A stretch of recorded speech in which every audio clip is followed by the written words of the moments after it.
আসসালামু আলাইকুম। ঈদের আগের দিন থেকেই একের পর এক দুঃসংবাদের মুখোমুখি হচ্ছি। বিধাতা হয়তো নিরপরাধ মানুষদেরই বেশি বেশি পরীক্ষায় ফেলেন, আর বোকাশোকা মানুষগুলো সেই পরীক্ষায় ফেল করে বসে থাকে। আমার সহধর্মিণী অসুস্থ, আমার পরিবারে আরও অনেকেই অসুস্থ, তো যার কারণে মনটা বেশ বিষণ্ণ অনেক দিন ধরেই। তারপরও কষ্ট করে ভিডিও বানাই, হাসি হাসি মুখ করে ভয়েস দেই। থাকে না, মানুষের যখন অনেক কষ্ট থাকে তখন মানুষ ছোটোখাটো জিনিস নিয়ে নিজেকে ব্যস্ত রাখে, চেষ্টা করে বেঁচে থাকার, সারভাইভ করার। এই চ্যানেলটাও বলতে গেলে আমার কাছে তেমনই। আমার অফিসিয়াল অনেক প্রেশার থাকে, ফ্যামিলিগত অনেক অনেক ইস্যুস আছে, পার্সোনাল অনেক ইস্যুস আছে। তো সেগুলো আমি বলতে গেলে একরকম ভুলে থাকার চেষ্টা করি, নিজেকে বিজি রাখি, ফুটবল দেখি, ভিডিও বানাই।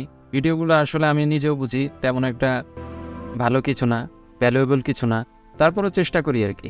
যাই হোক, আজকে অফিসে বসে বসে দেখলাম অনলাইনে কোভিড ভাইরাসের মতোই ছড়িয়ে পড়েছে।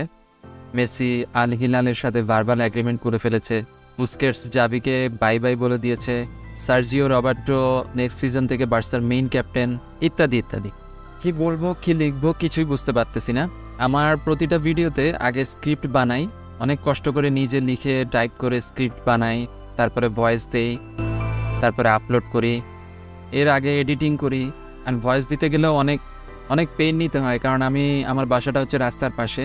এই রাস্তা দিয়ে দিন রাত 24 ঘন্টা মোটরসাইকেল যাচ্ছে, রিক্সা যাচ্ছে, ফেরিওয়ালা, হকার, সবজিওয়ালা।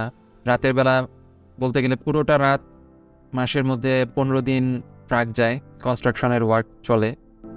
আর কুকুর তো আছেই, কুকুরের ঘেউ ঘেউ প্রতিদিন রাতের একটা নর্মাল বিষয়। এবার এগুলা ফেস করেই আমি ভয়েস দিই, এডিট করি, মোটামুটি এভাবেই কাজ চলে। তো এখন টাইপ করার সময় আমার হাতের আঙ্গুলগুলো কাঁপছিল, আর বুকের ভেতরটা এখনও মুচড়াচ্ছে এই নিউজগুলো দেখার পর থেকে। অনেকটা, আল্লাহ না করুক, আপনজন হারালে মানুষের বুকের ভেতর যেমন লাগে, বুকটা সেরকম শূন্য শূন্য হয়ে গেছে আমার। অনেক স্বপ্ন ছিল যে মেসি ফিরবে বার্সায়, অনেক আশা করেছিলাম। আর বাস্তবতার ভিত্তিতে এটাও জানতাম যে নেক্সট 2-3 সিজন বার্সার ইউরোপে ভালো করার কোনো পসিবিলিটি নাই, কারণ team under construction, team is going through a transition period. It's a big change.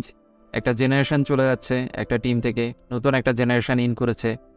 সেই ইয়াং জেনারেশন অনেক দিন লাগবে তারা জেল হতে। তো এগুলো বুঝতাম আমি, তারপরেও একটা আশা ছিল যে মেসি ব্যাক করবে, কারণ মেসি জানে যে বার্সা ফ্যানরা তাকে কতটা মিস করে, কতটা ভালোবাসে। এটাই একটা লজিক ছিল যে সে নিজেও, অবভিয়াসলি সে ওয়ার্ল্ডস গ্রেটেস্ট গোট, সে নিজেও রিয়েলাইজ করবে যে বার্সার ফিউচার বলতে, রিসেন্ট টাইমে ফিউচার বলতে তেমন কিছুই নাই। কিন্তু জাস্ট আমাদের জন্য, বার্সা ফ্যানদেরকে ক্যাম্প ন্যু থেকে গুড বাই বলার জন্য হলেও অন্তত সে ব্যাক করবে, এটাই ছিল মনের ভিতরে একমাত্র এক্সপেকটেশন, লজিক, হোয়াট এভার। কিন্তু এই নিউজগুলো দেখে কালকে থেকেই খুব শকড আমি। আমার বলতে গেলে এখন আর ভিডিও বানাতে ইচ্ছা করছে না, কিছু অ্যানালাইসিস, রিপোর্ট কিছুই তৈরি করতে ইচ্ছে করছে না।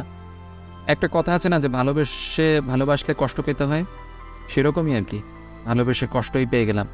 তো যাই হোক, এগুলো ছিল স্ক্রিপ্টের বাইরে, আবার ফিরে যাই স্ক্রিপ্টে। কিন্তু তবুও আশায় বুক বেঁধেছিলাম, তাই তো যুগ যুগ পর বিশ্বকাপ জিতেছিলাম। সত্যি স্বপ্নবাজ আমি, এভাবেই হয়তো আবার বুক বাঁধব।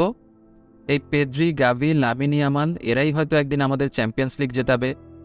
মেসি না হয় তখন সৌদি বাদশার কোনো খাস নিমন্ত্রণে বউ বাচ্চা নিয়ে বুস্কেটস আর জর্ডি আলবার সাথে জমিয়ে আয়েশ করে আড্ডা দেবে। পৃথিবীতে আমি বিশ্বাস করি 2 রকমের মানুষ আছে, একদল অন্যকে কিছু দেবার জন্য লড়াই করে, আরেক দল নিজের স্বার্থ আর লাভ 16 আনা অর্জনের জন্য লড়াই করে। মেসি, বুস্কেটস, আলবা এদের বয়স বেড়ে গেছে, আর সর্বোচ্চ 1-2 বছর খেলবে বেশি হলে। আমরা যারা তাদের নিয়ে স্বপ্ন দেখতাম যে প্রিয় ক্লাবের জার্সি গায়ে চোখ ভিজিয়ে বিদায় দিব, তাদের নিয়ে ভাবনার কি দরকার? এত হাজার মাইল দূর থেকে কেই বা এত কষ্ট করে ভিডিও বানাচ্ছে এদের ভালোবেসে, কি দরকার এসব কেয়ার করার? 400, 500, 600 মিলিয়ন ইউরোর অফারের চেয়ে অনেক বেশি নিরাপদ, ঝুঁকিমুক্ত, নিশ্চিন্ত, স্বস্তিদায়ক।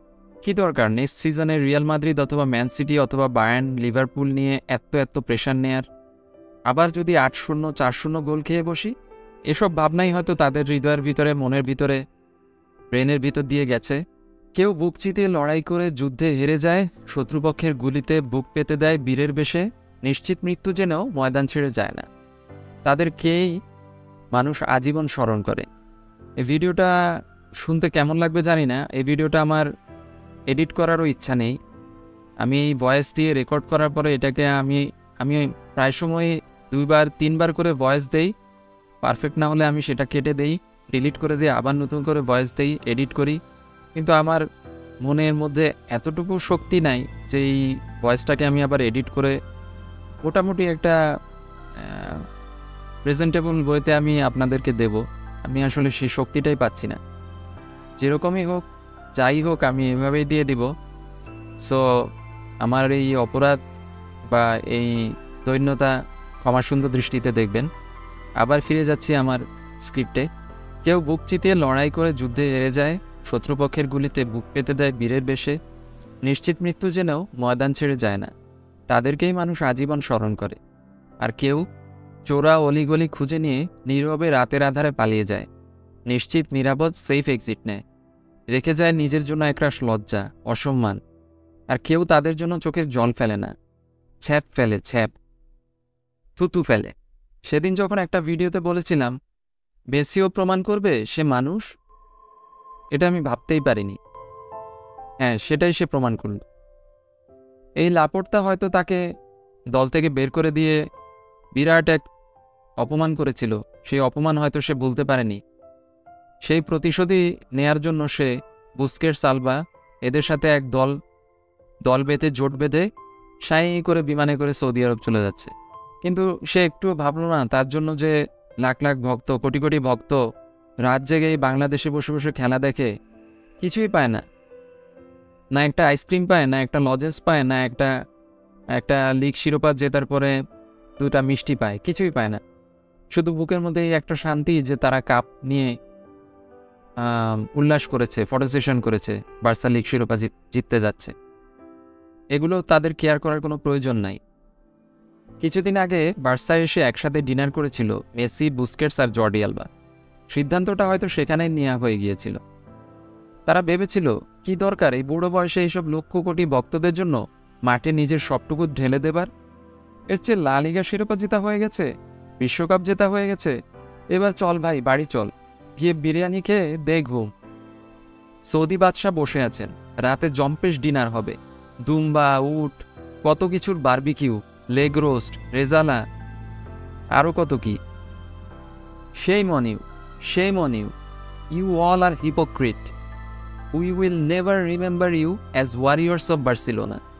You will be remembered as selfish hypocrites who choose to take the safe exit.